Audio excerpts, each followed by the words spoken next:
Baksara ST ડેપોની વિસાવદર રૂટની બસ સાપર ગામ નજીક રોડ નીચેથી નીચે ઉતરી જતા 40 મુસાફરોનો આબાદ બચાવ થતા તંત્રએ હાશકારો અનુભવ્યો।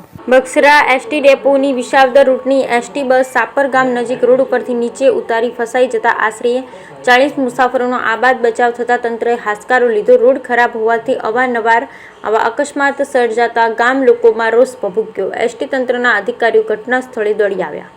અમરેલીના બક્સરા એસટી ડેપો ખાતે ઉપડતી એસટી બસ બક્સરા વિસાવદર વાયા સાપર ગામે જવા સવારે 9:30 કલાકે ઉપડતી બસમાં દરરોજ 35 થી 40 મુસાફરો આવજાવ કરતા હોય તેવા સમયે બક્સરાથી વિસાવદર જતી એસટી બસ સાપર ગામ નજીક રોડ ઉપર વાહનને તારવવા જતા સાઈડમાં રોડ નીચે ઉતરી જતા એસટી તંત્રમાં દોડધામ મચી ગઈ। અતિશય બિસ્માર હાલતમાં હોય અવારનવાર આવા મોટા અકસ્માત સર્જાતા હોય તેવા સમયે ફરીથી આશરે 40 જેટલા મુસાફરે બસ રોડ નીચે ઉતરી રોડમાં ફસાયેલ કોઈ મોટી દુર્ઘટના ન સર્જાતા તંત્રએ હાશકારો લીધો।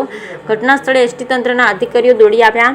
અન્ય વાહનની મદદથી મહામુસીબતને રોડમાં ફસાઈ ગયેલ બસને બહાર કાઢવામાં આવી ત્યારે સાપર ગામના લોકોએ જણાવ્યું હતું કે આ રસ્તો અતિશય ખરાબ હોવાને કારણે દર્દીને હોસ્પિટલ લઈ જવામાં પણ મુશ્કેલી પડે છે। ત્યારે રોડ ખરાબ હોવાથી લોકો ત્રાહિમામ પોકારી ગયા છે। તંત્ર કોઈ મોટા અકસ્માતની રાહ જુએ છે કે કેમ? આવા બિસ્માર હાલતના રોડ રસ્તાઓ ક્યારે બનાવાશે તેવો લોકોમાં વેધક સવાલ કર્યો। Bureau report Ashok Manvar, Amreli.